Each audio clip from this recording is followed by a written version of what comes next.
الصلاۃ والسلام علیکہ یا رسول اللہ وعلی آلکہ واصحابکہ یا حبیب اللہ۔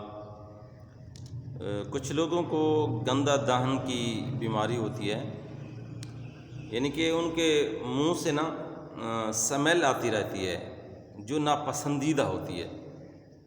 وہ کھل کر بات نہیں کر سکتے، کسی کے پاس بیٹھ کر بات نہیں کر سکتے، اگر وہ بات کرتے ہیں تو منہ سے بو آتی ہے، سمیل آتی ہے۔ تو یہ ایک گندہ دہن کا مرض ہے، اس کا علاج میں آپ کو بتاتا ہوں، انشاءاللہ الکریم اس سے آپ کو بڑا فائدہ ہوگا۔ اس سے ایک تو آپ پابندی کے ساتھ مسواک شریف استعمال کریں، ٹوتھ پیسٹ آپ چھوڑیں، کوئی بھی آپ اپنا ٹوتھ پیسٹ استعمال نہ کریں، لیکن مسواک شریف کیونکہ یہ سنت مبارکہ ہے، اس کو استعمال کریں۔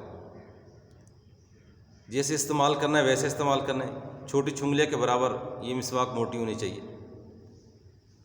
3 بار یہ دانتوں میں کرنا ہے، پہلے اوپر والے دانتوں میں پھر نیچے والے دانتوں میں، کم از کم 3 بار۔ اس سے بھی آپ کا انشاءاللہ گندہ دہن کا جو مرض ہے یہ ختم ہو جائے گا۔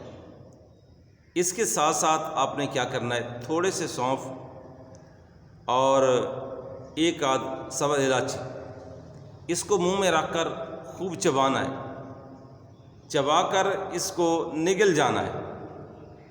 یہ صبح شام آپ ایسا کریں، یعنی کہ سونف اور الائچی جو ہے سبز، اس کو صبح شام آپ نے چبا کر کھا لینا ہے۔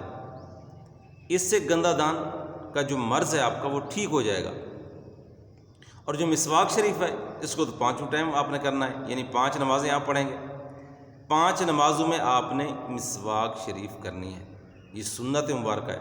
اس سے بھی جو مرض ہے آپ کا گندہ دہن کا، جو منہ سے سمیل آتی ہے، یہ ختم ہو جائے گی انشاءاللہ الکریم۔ آپ دعائیں دیں گے تو اس پہ آپ عمل کیجئے انشاءاللہ الکریم، پھر دیکھنا آپ کے منہ سے سمیل آئے گی، بہترین خوشبو آئے گی۔ پھر انشاءاللہ 5 ٹائم مسواک کرنی ہے نماز کے ٹائم، اور تھوڑے سے سونف اور الائچی سبز، اس کو چبا کر صبح شام کھا لینا ہے۔